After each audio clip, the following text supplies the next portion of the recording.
dia a todos e todas.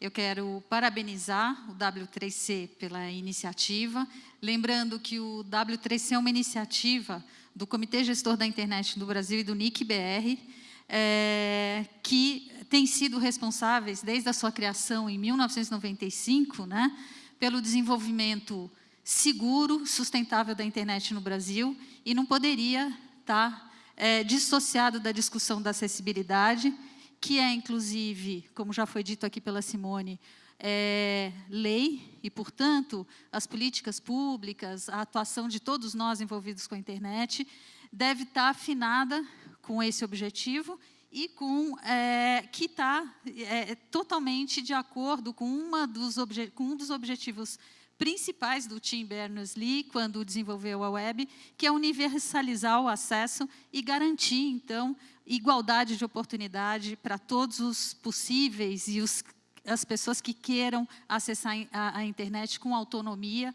e possam desfrutar das novas tecnologias em condição de igualdade. E nós temos hoje aqui, para falar sobre isso com muita autoridade, a Lene Watson, que é diretora de comunicação com desenvolvedores e principal engenheira do De Paciello Group, e que vai nos falar aqui sobre um trabalho que ela desenvolveu, o Eu Humano, baseado nas 3 leis da robótica do Asimov. Eu vou parar por aqui, vou abrir a palavra para a Lene. Obrigada, Lene, pela sua boa vontade de compartilhar conosco o seu precioso conhecimento. Você vai ter 40 minutos para falar e daí abriremos para os participantes. Bom trabalho, boa sorte.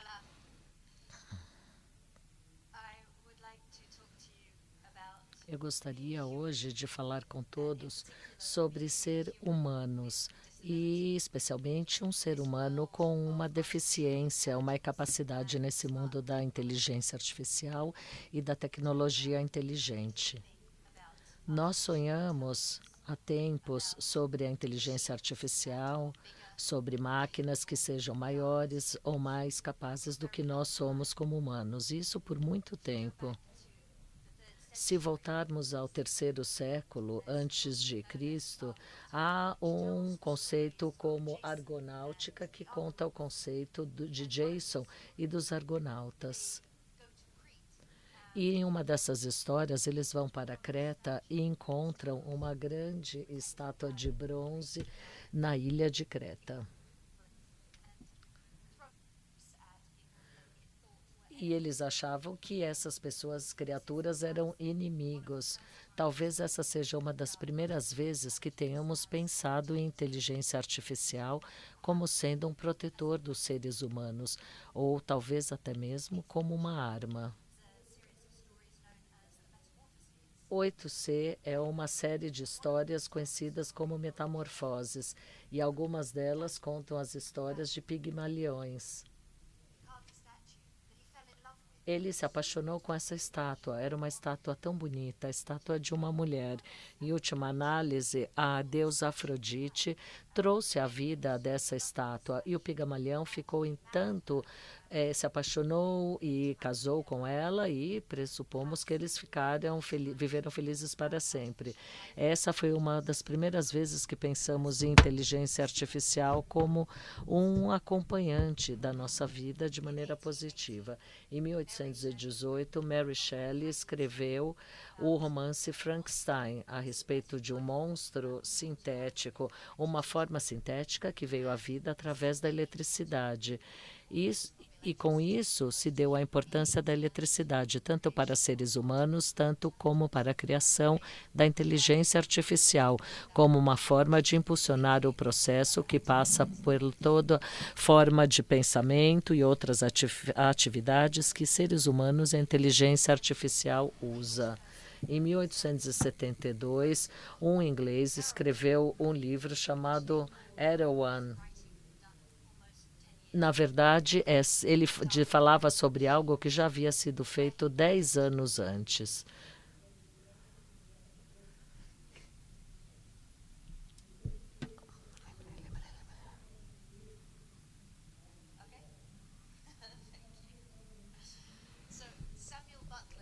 Samuel Butler escreveu anteriormente Darwin e a Máquina, e ele pensava sobre a ideia de que uma máquina pudesse desenvolver inteligência, da mesma forma que Darwin recentemente propôs a evolução humana. Foi muito tempo depois que, mesmo como sendo uma obra de ficção, nós sabemos hoje que a vida inteligente ela é possível através da aprendizagem, e nós temos algo semelhante a isto, que é a inteligência artificial que pode absorver informação, desenvolver e se desenvolver por si só.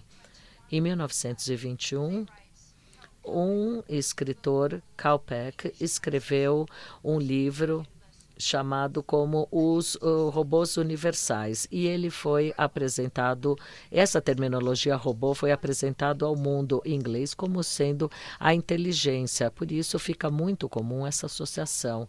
É claro que em 1950 Isaac escreveu o seu livro I, Robot, que na verdade é uma coletânea de histórias verdadeiras. Uma delas é o Runaround, que apresenta as 3 leis da robótica. Na verdade, ele fez isso como sendo um livreto das robóticas, publicado em 58. E ele apresenta 3 leis para que se haja interação com seres humanos no caso de você ser um robô.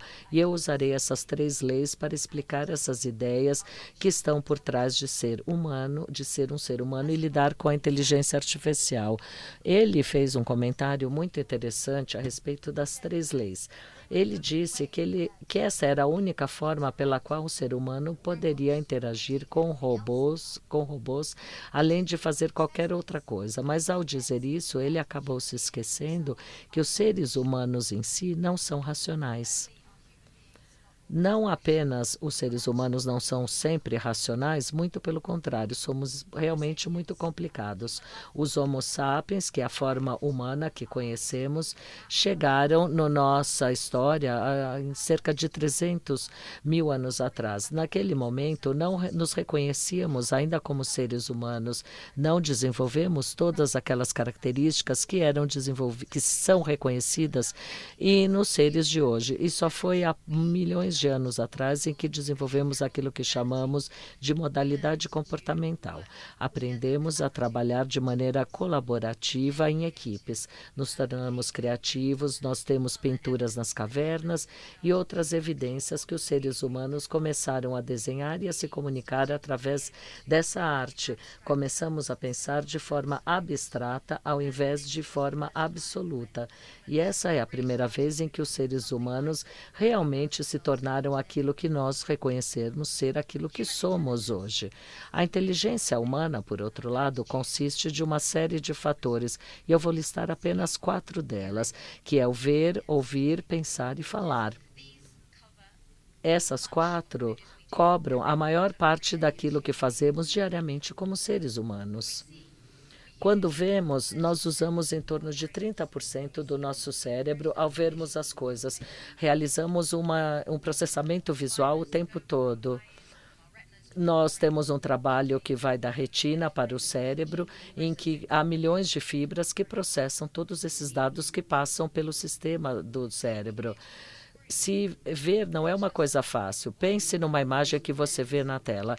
Quais são as cores que aqueles quadradinhos estão marcando A ou B? São das mesmas cores ou de cores diferentes? Alguém gostaria de dizer? De chutar? Parecem diferentes, mas na verdade são iguais. Existe uma ilusão óptica pela qual o nosso cérebro tem dificuldade de processar.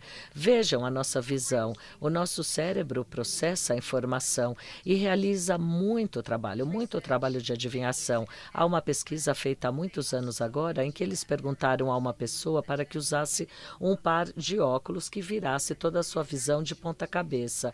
E num curto período de tempo, o cérebro conseguiu conseguiu corrigir o problema. Ainda assim processava a informação de ponta cabeça, mas no mesmo momento que estava processando e os humanos estavam entendendo aquela informação, a imagem estava virada novamente. Então, muito dos processamentos cerebrais estão voltadas para a área da visão. As pessoas, algumas vezes, têm um comprometimento visual. Uma pessoa como eu, que sou cega, que não consigo ver, ou pessoas que têm uma baixa visão, conseguem ver alguma coisa, mas não muito bem. E mais comumente ainda, aquelas pessoas que veem as coisas diferentes, aqueles que têm dificuldade em distinguir o vermelho do azul, do verde, que são os famosos daltônicos. E a inteligência artificial é uma das formas pelas quais nós começamos a ajudar essas pessoas com essas deficiências. Audição. Essa é uma outra coisa. Não usamos o todo que o nosso cérebro consegue processar, como na visão, mas ainda assim é muita informação que é processada através do som. E a forma como interpretamos o som é realmente incrível. Se ouvirmos uma música dos Beatles, apenas algumas notas, vocês vão se familiarizar. Eu não estou com muita sorte hoje com o som, mas vamos lá, ainda assim. Se vocês ouvirem essa música, vamos ver se vai tocar agora. Hey Jude, don't make it bad. Take a sad song and make it better. Se você não é um musicista, e se tiver na determinada nota, no Fá ou no Dó, é uma música realmente que nos faz sentir bem quando ouvimos. Mas se a gente transportar esse mesmo tipo de música para um outro tom, para uma outra nota musical, vai ser uma nota e um som diferente. E o nosso cérebro vai traduzir de maneira diferente.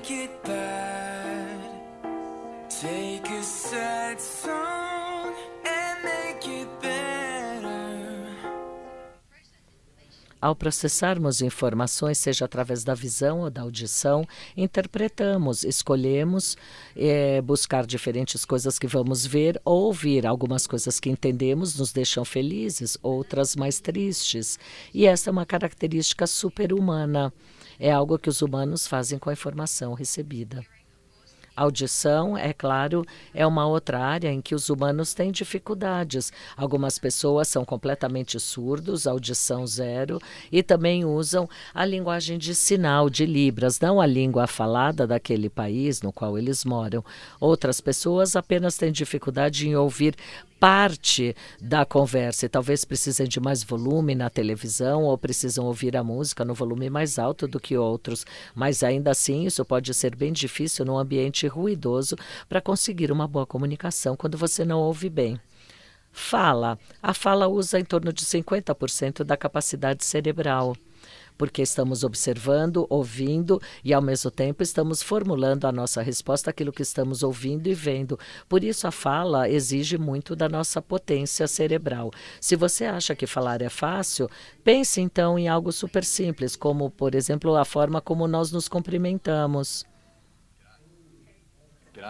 Hey, what's a crack? Hola. Hola. Hola. Hola. ¿Cómo estás? Buena vida. Xin chào. Xin chào. Xin chào. Nhớ 안녕하세요. ¿Cómo está? ¿Cómo está? ¿Cómo está Indaha? مرحبا. مرحبا. السلام عليكم. السلام عليكم. السلام عليكم. السلام عليكم. Bonsoir. Bonjour. Allô, ça cassette. Plus tard. Hello. Ciao. Ciao. Konnichiwa. Konnichiwa. Jumjitsu. Selamat sejahtera. สวัสดี สวัสดีค่ะ Oi. Hesi. Merhaba. Namaskaram. Ahoy. Jate. Minglava. Dish, aval. Selamat. Gonayin. Sawe. Namaste. Shalom. Ya, ninga boe. Salam. Ramu. E este é apenas um pequeno número das diferentes línguas que as pessoas falam. Na realidade, falamos centenas, milhares de línguas pelo mundo. Então, entender a fala não é necessariamente uma coisa muito fácil de se fazer. As pessoas também têm problemas de fala. Algumas pessoas simplesmente não conseguem formular a fala, não conseguem juntar as palavras, não conseguem se fazer ouvir. Outras pessoas fisicamente não podem se comunicar através da fala. O cérebro funciona bem, diz o que quer dizer, mas por alguma razão a mensagem não chega em outras partes do corpo responsáveis pela formulação da fala. Por isso, para muitas pessoas, a fala é muito difícil. E, por fim, temos o pensamento, que toma a maior parte do nosso cérebro. Tudo o que fazemos tem a ver com o pensamento, seja consciente ou inconscientemente, estamos pensando o tempo todo. E essa é uma outra área na qual as pessoas têm problema. Tem problema em processar muitos volumes de dados, como o Big Data, que hoje em dia nos ajuda a fazer isso de escala massiva. Outras pessoas têm dificuldade em entender ou se lembrar de novas informações. Então, pensar também é um grande desafio para os humanos, para uns mais do que para outros. E estas são todas as áreas em que a inteligência artificial nos ajuda. Uma pessoa que pensou mais sobre inteligência artificial lá nos primórdios é Alan Turing. Ele, na verdade, foi a primeira pessoa que sugeriu a ideia da inteligência artificial em uma publicação lá da década de 50, em que ele especulava sobre a possibilidade das máquinas serem inteligentes, que elas pudessem imitar alguém. Em outras palavras, em uma conversa não vista através da inteligência artificial, um outro ser humano estaria convencido de não estar falando com a inteligência artificial e sim com outro ser humano.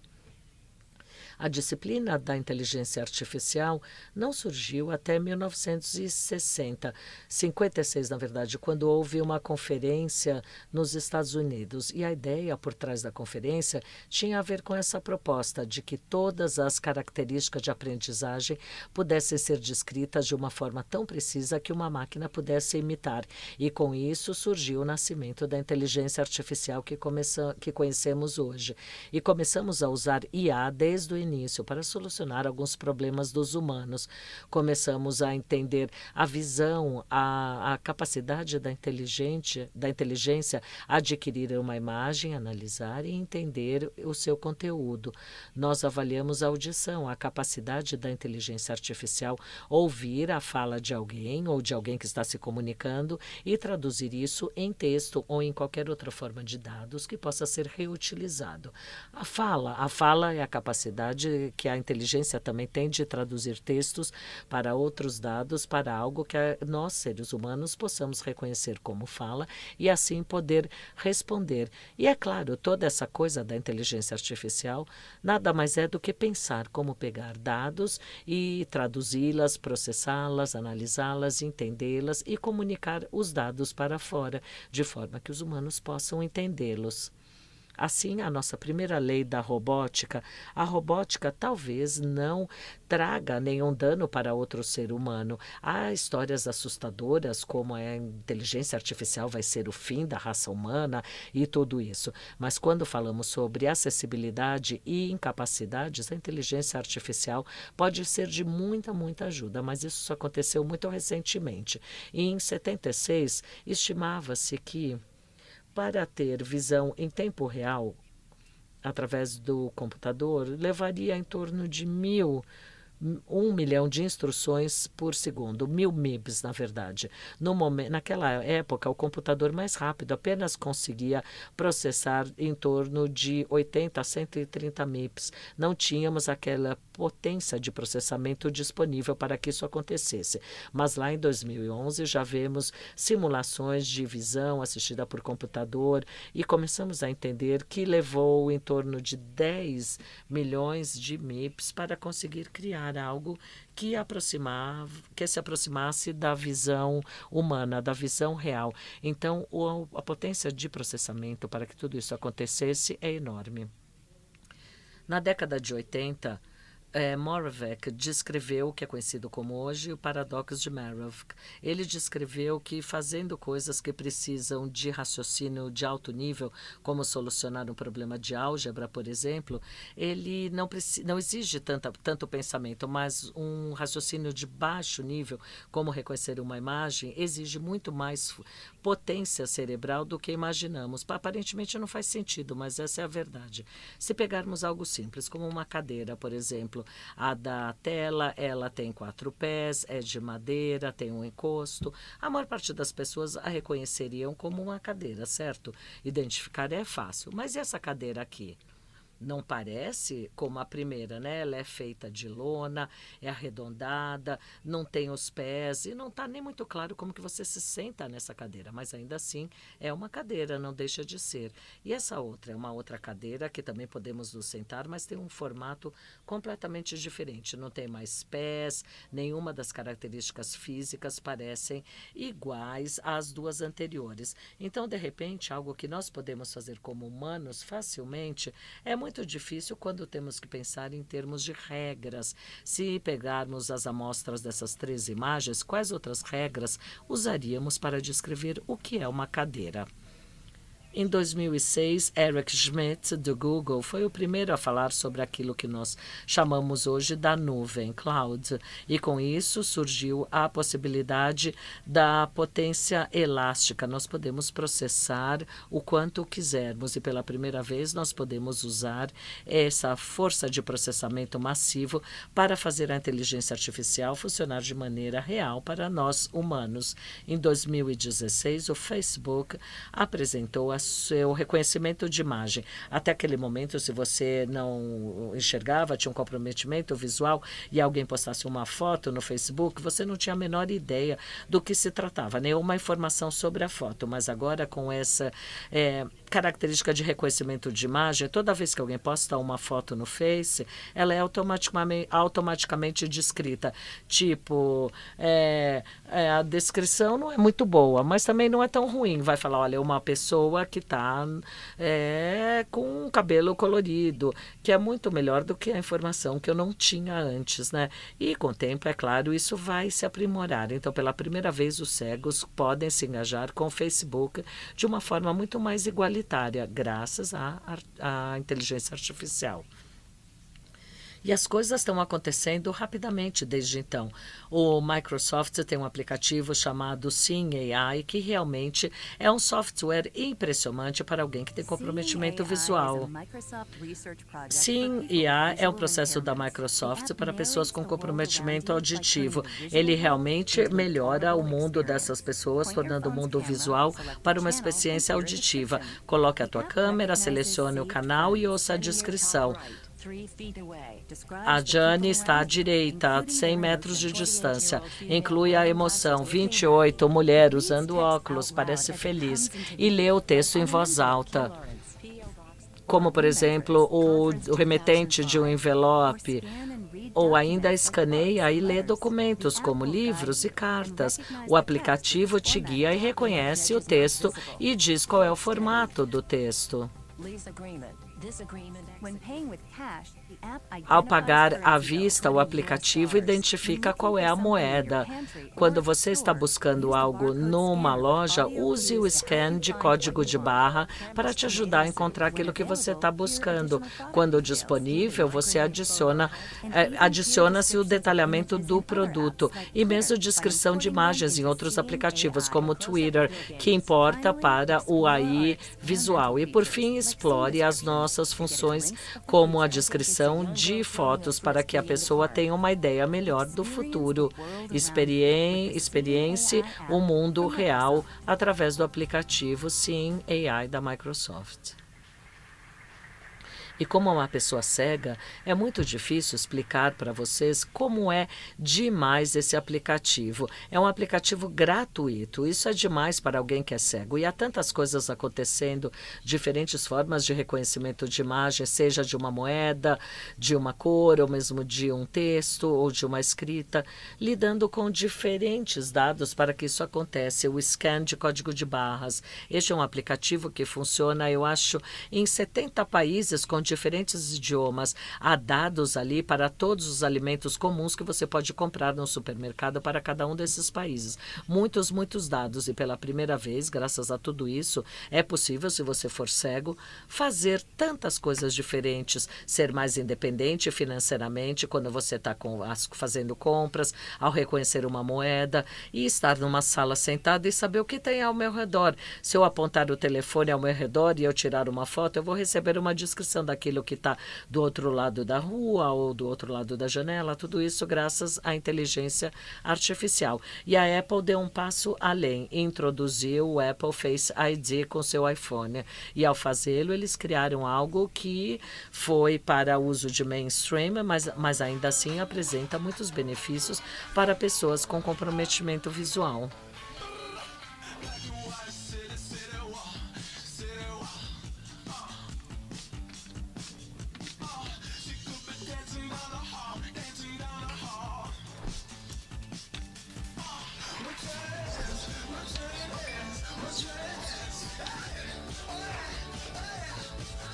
É impressionante o que o seu rosto pode fazer. Agora nós temos tecnologia que, se você tiver problema em pensar, em se lembrar das suas senhas, vai ficar muito mais fácil para você acessar os seus dispositivos com segurança. Se você tem dificuldade em digitar a tua senha, por exemplo, o Face ID ou o Touch ID facilitam muito a partir de diferentes formas da inteligência artificial. A Apple agora conseguiu chegar no ponto em que é possível reconhecer a diferença entre aquilo que eles veem como um ser humano real ou uma boa fotografia daquele mesmo ser humano. A inteligência artificial tem essa inteligência e pode entender a diferença entre uma cópia e aquilo que é real, original. Número 2, um robô, ele pode obedecer ordens dadas por um ser humano, a menos que entre em conflito com a primeira regra. Para um ser humano dar uma ordem ao robô, deve ser uma ideia compreensível. O robô deve entender o humano e o humano deve entender o robô. Essa é uma área que desenvolveu-se já há vários anos. A capacidade da tecnologia para a inteligência artificial agora conseguir ouvir aquilo que um ser humano diz e responder a ele. E a Apple foi uma das primeiras empresas a trazer isso para o mercado. Reconhecimento de voz. Macintosh. Print. Letter. Macintosh. Fax. Letter. Imprimir, fax e carta. Enquanto todos estão tentando construir um computador que você possa entender, nós já criamos o Macintosh, que pode te entender. A Apple, na verdade, ela trabalha com seu marketing que fala a verdade, uma vez que a tecnologia ela não vai ficar assim tão fácil até os próximos 20 anos, mas isso foi lá em 93, mas pelo menos a tecnologia já existia. Quando chegou em 97, nós vimos o Dragon introduzir o reconhecimento de fala como uma forma de ajudar as pessoas a escreverem textos, como por uma razão ou por outra fosse difícil para eles usarem um teclado. O software de reconhecimento de fala do Dragon, que traduz a sua voz em texto 3 vezes mais rápido do que digitalização, com 99% do período de acurácia. Isso é algo que foi originariamente desenvolvido para médicos e advogados que precisavam ditar os seus relatórios ou os seus prontuários. E para aquelas pessoas também que tinham dificuldade em digitar e entrar a informação através da maneira convencional. E acham mais fácil falar com a tecnologia do que digitar. E isso cobre pessoas que têm diferentes incapacidades de pensamento, de fala, e também pessoas com incapacidades móveis que acham difícil ter essa interação com o teclado. Em 2016, nós estávamos usando a inteligência artificial para a tradução. Nós já usamos a inteligência artificial para a tradução já há algum tempo, mas realmente é muito ruim. É uma tradução ruim que gera gozação. E o Google, em 2016, melhorou essa capacidade, levando a resultados marcantes. Em novembro, o Google estará vivenciando uma nova relação com a empresa. Depois de muitos anos de traduções horríveis, o Google aplicou o seu programa de machine learning no seu software e os resultados têm sido muito bons. Desde que o Google fez essa fusão com DeepMind, existe uma comparação muito melhor da tradução artificial com a tradução humana. A Universidade de Tóquio já implementou essas funções, comparando a tradução do Great Gatsby com a tradução do Google e do tradutor real. E não há muita distinção entre a cópia e o original. Olha, isso demonstra um ótimo nível de precisão para a tradução automática. Nós começamos a ver essa capacidade sendo utilizada de maneiras mais práticas. Com certeza, os telefones Androids, eles têm a capacidade de fazer tradução em tempo real. Você pode falar com uma pessoa num idioma diferente apenas usando o reconhecimento automático através da tradução. O Skype é um serviço semelhante, aqui você pode conversar com alguém que não fala a tua língua e a tradução acontece com uma precisão adequada. Talvez não 100% de perfeição, mas pelo menos bom o suficiente para que os humanos possam se comunicar uns com os outros, algo que não era possível antes. E não tem a ver tudo com a linguagem atual. A inteligência artificial também nos ajuda a traduzir a língua de sinais, ao invés da língua falada, mas sim a língua de Libras de sinais. Esse projeto é um tradutor de língua de sinais. Ela passa de uma para outra e ajuda o surdo a se comunicar. É possível fazer uma comunicação entre diferentes linguagens de sinais de diferentes países para uma língua natural. Conecta-se, captura a língua de sinais, reconhece o significado daquela língua, incluindo a postura, a trajetória, e depois há uma tradução automática que é feita para a língua falada. Mais uma vez, há tanta coisa acontecendo, a capacidade de observar a movimentação da mão de alguém, isso é traduzido, e processar essa informação e traduzi-la para algo que uma outra pessoa possa entender. É marcante. E depois tem a parte falada. Wolfgang, no século XVII, tinha uma máquina da fala, que na verdade era uma réplica do trato vocal humano. E é isso que nós vamos acompanhando aí na evolução do tempo. Em 31, uma máquina de falar que foi criada para simular a fala humana, usando pulmões, alvéolos artificiais, assim como o trato vocal artificial.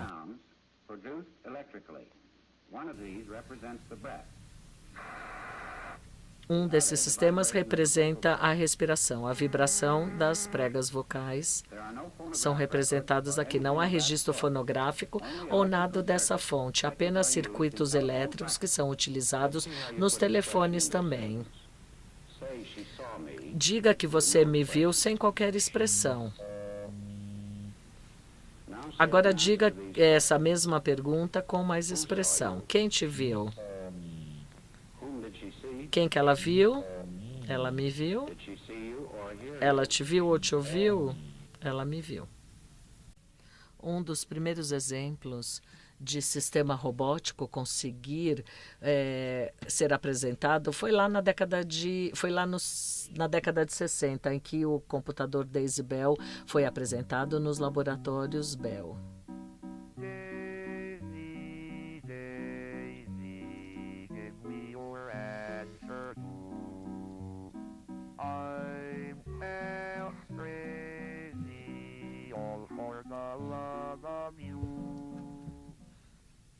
Se vamos pedir que a inteligência artificial fale conosco, por que não cantar também? Parece ser uma boa ideia, né? Em 84, a Apple foram os primeiros a realmente ultrapassar as barreiras com o lançamento do seu computador Macintosh. Hoje, pela primeira vez, eu gostaria que o Macintosh fale por si só. Hello, I I'm Macintosh. It sure is great to get out of that bag. Unaccustomed as I am to public speaking, I'd like to share with you a maxim I thought of the first time I made an IBM mainframe. Never trust a computer you can't live. Um outro aspecto interessante dessas conversas com a inteligência artificial e a tecnologia é humano, a capacidade de usar e de tornar essa experiência ainda mais humana. Em 2014, a Amazon apresentou o Echo e muitas características que ajudam as pessoas com incapacidades de diversas formas. Introducing Amazon Echo. Amazon Echo. Hi there. And some of Echo's first customers. Primeiros clientes da Echo. Echo is a device É um dispositivo desenhado em torno da sua voz. Diga Alexa, faça uma pergunta ou dê um comando. 3/4 cups is 12 tablespoons. Echo está conectado à Alexa. É um serviço com base na nuvem que pode trazer todas as informações úteis no momento que você precisa. É a tecnologia que chega até você. O Echo pode te ouvir de qualquer lugar da casa. Eu posso estar cozinhando, a torneira ligada, a TV ligada, e ainda ela me ouve. Ela cria listas de compras. Olha, adicione waffles na minha lista do supermercado. Notícias, controla a luz. Alexa, liga as luzes. Também para cronômetro, a gente usa o tempo todo. Ajuda pra caramba. calendars, Today at 1 p.m. there's lunch with Madeline. and much more. E daí tudo isso se junta à capacidade de falar através de uma tecnologia, dessa tecnologia nos entender as perguntas, os comandos e nos responder de maneira conveniente. E isso ajuda as pessoas que são cegas a ouvirem audiobooks, notícias do jornal, ajuda as pessoas que têm dificuldades cognitivas a se lembrarem das coisas, a adicionarem coisas à lista de supermercado para não se esquecerem, tornando o processo muito mais simples. A fala se torna uma coisa natural para todos. E, por fim, um robô, ele deve proteger a sua própria existência. Até aí tudo bem, certo? Mas precisamos nos lembrar que a inteligência artificial, ela está ligada a humanos, tem a ver com a informação que temos e a forma que criamos, que vai determinar se vai ser prejudicial ou não.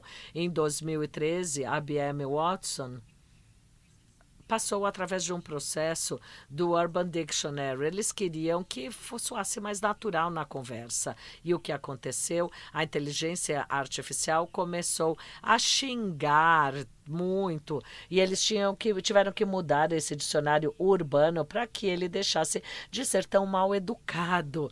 Em 2016, a Microsoft lançou o TAI, que é, na verdade, um EA, que é uma inteligência artificial desenhada para falar com jovens no Twitter. E o que aconteceu, na verdade, ele aprendeu com o Twitter, é o TIA. E daí ficou abusivo, racista, xingava e depois de 24 horas saiu do ar porque estava se tornando algo terrível. Em 2017, o Google Translate começou a cometer erros horríveis com a tradução do inglês para o turco.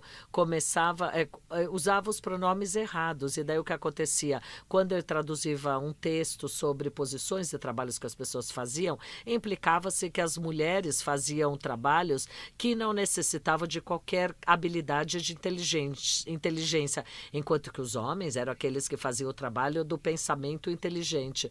Foi realmente um erro aí no processamento de gênero, e a implicação foi enorme. Em 2018, os APIs de reconhecimento da Amazon se enganou por engano que 20 membros do Congresso eram criminosos. Olha, a tecnologia não pode, ir para o lado oposto e cometer erros como estes, porque se isso for aplicado nas incapacidades ou nas deficiências, imagina eu que sou uma cega, se o reconhecimento de fala me disser, olha, eu vou falar com uma pessoa estranha ou não, enfim, as implicações para a IA e ter as coisas erradas e alimentar esses dados errados são importantes para as pessoas com incapacidades que irão confiar pensar em mim e que dependem da inteligência artificial. Então, para o momento, eu acho que a Microsoft é o que está na frente. O IA aqui e agora. Amplifica a nossa ingenuidade humana. Mais um vídeo e acabo. Genuidade humana, devo dizer. Qualquer passo de progresso humano, encontraremos pessoas que estão motivadas a impulsionar o mundo para frente. As pessoas encontram inspiração aonde não há. As pessoas que lideram a sua imaginação, mas num mundo amplamente complexo, encaramos novos desafios e algumas vezes parece que chegamos no nosso limite.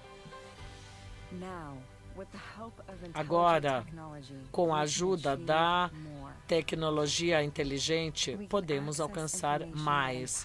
Podemos acessar informação que nos empodera de novas formas. Podemos ver coisas que não víamos antes e podemos ficar por cima daquilo que realmente importa. Quando nós temos as ferramentas certas e a inteligência artificial estende a nossa capacidade, nós conseguimos desempenhar um potencial ainda maior. Seja uma inovação que vai mudar a vida de alguém, ser o herói do dia, ou fazer a diferença no futuro de alguém, ou de repente quebrar barreiras para juntar as pessoas, trazê-las mais próximas. A tecnologia inteligente te ajuda a ver mais, a fazer mais e a ser mais. E quando a sua genuidade é amplificada, você é imparável. Obrigada. Thank you. Se a Leone tem alguma preocupação com o fato dessa tecnologia, que é tão importante para a acessibilidade, estar, infelizmente, na mão de pouquíssimas empresas americanas. Quais seriam, então, a sua preocupação sobre segurança? Já que a conectividade de todos esses equipamentos que podem levar ao risco no momento dessa transferência de dados. O que você pensa a esse respeito? Eu acho que há um risco. A gente vê na acessibilidade já acontecendo. Algumas pessoas acreditam que usar uma ferramenta de acessibilidade vai te dar toda a informação que é necessária para que algo se torne acessível para alguém que é deficiente. Nós sabemos que isso não é verdade. É necessário testar os seus websites, os seus aplicativos com pessoas reais, com seres humanos que precisam daquela acessibilidade. Eu acho que o mesmo se aplica à IA. Se não formos cuidadosos, a gente acha que IA pode solucionar todos os problemas de acessibilidade e nos dar todas as respostas. Se nós nos esquecermos que os seres humanos são a parte vital da IA, vamos parar de cometer erros em termos de acessibilidade. Em termos de dados, você está certa. Isso acontece, eu vejo acontecer. Eu dependo do meu smartphone tanto para tantas coisas como cega. Se eu perder os meus dados, de repente, já era, dancei.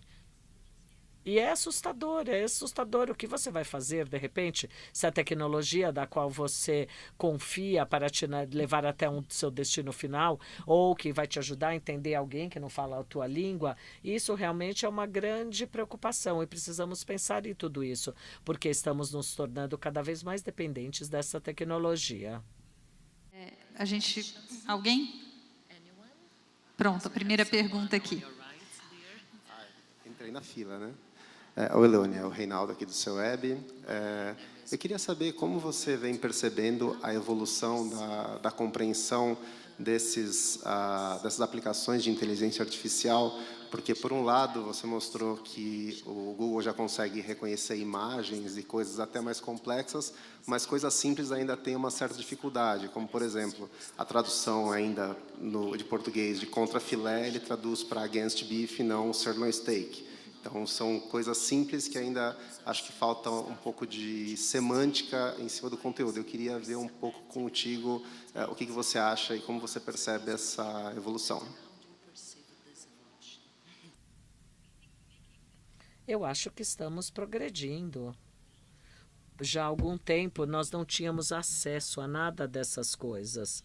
Se eu usasse o Facebook e o exemplo do reconhecimento de imagem, por exemplo, não é uma descrição perfeita, tá? Não me conta tudo que está naquela imagem. E quando o Facebook começou a usar, muitas pessoas criticavam. Eles diziam, essas descrições não são boas o suficientes para cegos. Mas a verdade é, se você não tinha nada antes, algo é melhor que nada, não é? E é isso, né? Algumas traduções vão te levar próximo a entender alguém que é melhor do que zero tradução. Alguma descrição de imagem vai te ajudar a entender o que está numa imagem que é melhor do que zero descrição. Então, desde que a gente se lembre que essas coisas não são perfeitas e que nunca serão perfeitas, eu acho que há uma melhora já daquilo que tínhamos antes. Tendo dito isso, a gente vê que essas coisas estão melhorando cada vez mais. Quando o Google, pela primeira vez, introduziu o reconhecimento de fala para vídeos do YouTube, que você podia ter letreiros e podiam ter um recurso para cegos e surdos, eles cometiam erros horríveis, mas isso não acontece mais, porque a tecnologia melhorou, é muito mais precisa. Então, eu acho que rapidinho a gente vai notar que tudo isso vai melhorar bastante. Parabéns pela palestra. Eu gostaria de fazer uma pergunta que, por mais que a maioria do poder que a tecnologia traz, eu acho que os ganhos, principalmente em acessibilidade, são fantásticos e consigam sobressair as questões éticas que a gente acaba encontrando. Mas eu gostaria de perguntar para a Lene o que ela acha, no sentido de... Quando a gente costuma pensar nas questões éticas e morais, que principalmente a aprendizado de máquina e inteligência artificial tem causado, nós costumamos sentir um pouco desconfortados com a questão de privacidade. Mas quando a gente olha para justamente as ferramentas acessíveis, eu não sei se tem se perguntado para as pessoas que realmente usam essas ferramentas no dia a dia, se elas sentem algum problema de privacidade ou se elas se sentem confortáveis compartilhando esses dados que, com certeza, ajudam diariamente para fazer as suas atividades.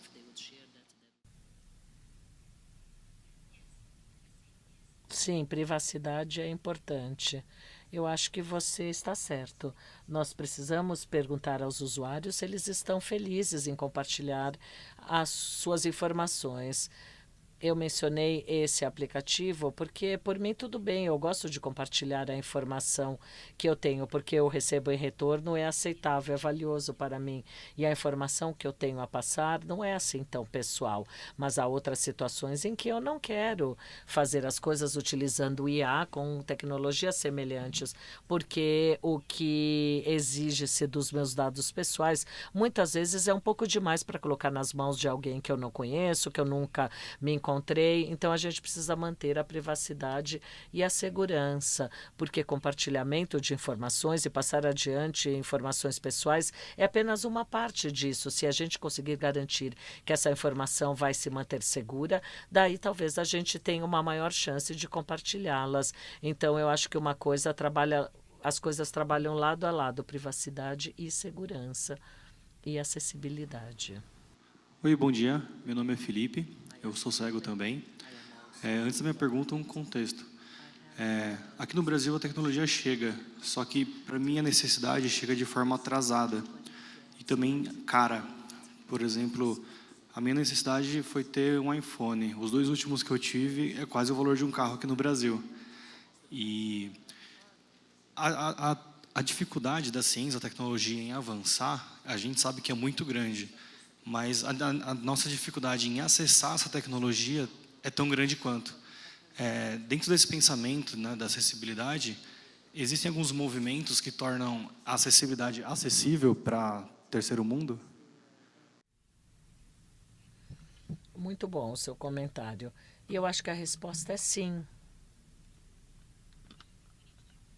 Precisamos fazer mais sobre as tecnologias que já falamos aqui hoje, mas se falarmos sobre o computador, eu perdi a minha visão no ano 2000 e havia apenas 2 leitoras de tela, 2 exemplos que eu usava para traduzir o que estava na tela para a fala sintética. E ambos custavam centenas de pounds, muito mais do que aquilo que eu podia pagar, porque naquela época eu não trabalhava. Agora há leitoras de tela embutido em todas as plataformas, seja no telefone Android, iPhone, Windows, Computer ou mesmo Linux. Há uma leitora de tela disponível, integrado, embutido no sistema operacional ou ainda disponível gratuitamente para download.